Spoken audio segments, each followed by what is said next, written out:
Bonjour à tous! Aujourd'hui on se retrouve pour une nouvelle vidéo. On voulait vous parler d'un truc. L'AFSCA doit-elle contrôler les frigos solidaires? Tout d'abord vous allez me dire c'est quoi les frigos solidaires? C'est soit une personne, une association ou un groupe de personnes qui met à disposition un frigo dans un endroit accessible au public. Tout le monde peut dépenser des denrées alimentaires et n'importe qui peut venir y chercher ce qu'il veut. Mais attention à ne pas confondre avec des organisations caritatives qui récupèrent des aliments près des supermarchés, des boulangers et des traiteurs et qui les redistribuent dans des frigos libre-service. Elles doivent s'enregistrer auprès de l'AFSCA et suivre les mêmes règles que les ventes alimentaires. Elles peuvent être contrôlées à tout moment, ce qui n'est pas le cas pour les frigos solidaires, gérés par une ou plusieurs personnes considérées comme étant responsables, de bonne volonté et prudentes. Enfin, normalement, car elles peuvent quand même être contrôlées en cas de plainte. Ce qui pose un réel problème de conscience. Doit-on jeter toute la nourriture mangeable mais qui ne suit pas les critères de l'AFSCA et que d'autres en ont besoin?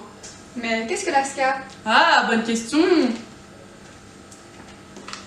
Alors, l'AFSCA, ou l'Agence fédérale pour la sécurité de la chaîne alimentaire, c'est elle qui veille, comme son nom l'indique, à la sécurité et à la qualité de nos aliments. Sans ça, il y aurait probablement plein de maladies mortelles liées à la non-vigilance des produits alimentaires que tout le monde consomme. Mais que fait l'AFSCA quand elle contrôle les frigos solidaires? Elle contrôle si les frigos solidaires respectent bien les principes de base. Et quels sont ces principes? Une gestion des flux, une bonne température des frigos, mais aussi une bonne communication des allergènes.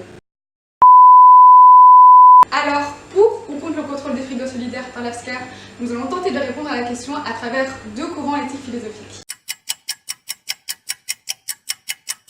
Commençons par l'éthique conséquentialiste. Pour eux, ce qui détermine le bien ou le mal, c'est la conséquence d'un acte. Et ce qui détermine la valeur de cette conséquence, c'est son utilité, c'est-à-dire la satisfaction du plus grand nombre. Pour eux, tout est permis si la conséquence est plus positive que négative. Mais que dirait-il par rapport au contrôle des frigos solidaires? Eh bien que si l'AFSCA contrôlait tous les frigos solidaires, cela voudrait dire qu'il y aurait plus de chances que les denrées alimentaires soient jetées, ce qui causerait plus de tort que de bien. Ils seraient donc contre cette idée. Alors maintenant, analysons cela d'un point de vue plus déontologique. C'est un courant éthique qui a été fondé par Emmanuel Kant. Pour lui, pour avoir un comportement moral, il faut se baser sur les lois et les règles. Ce n'est pas le résultat qui compte, mais l'intention de celui qui agit. On ne fait pas d'exception à la loi, sinon tout devient discutable.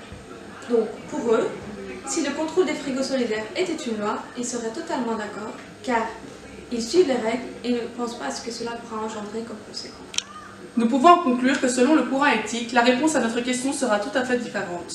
Et voilà les amis, c'est la fin de cette vidéo, on espère qu'elle vous a plu. N'hésitez pas à commenter, Likez, Partagez et n'oubliez pas d'activer la petite cloche pour ne rater aucune de nos vidéos. bisous!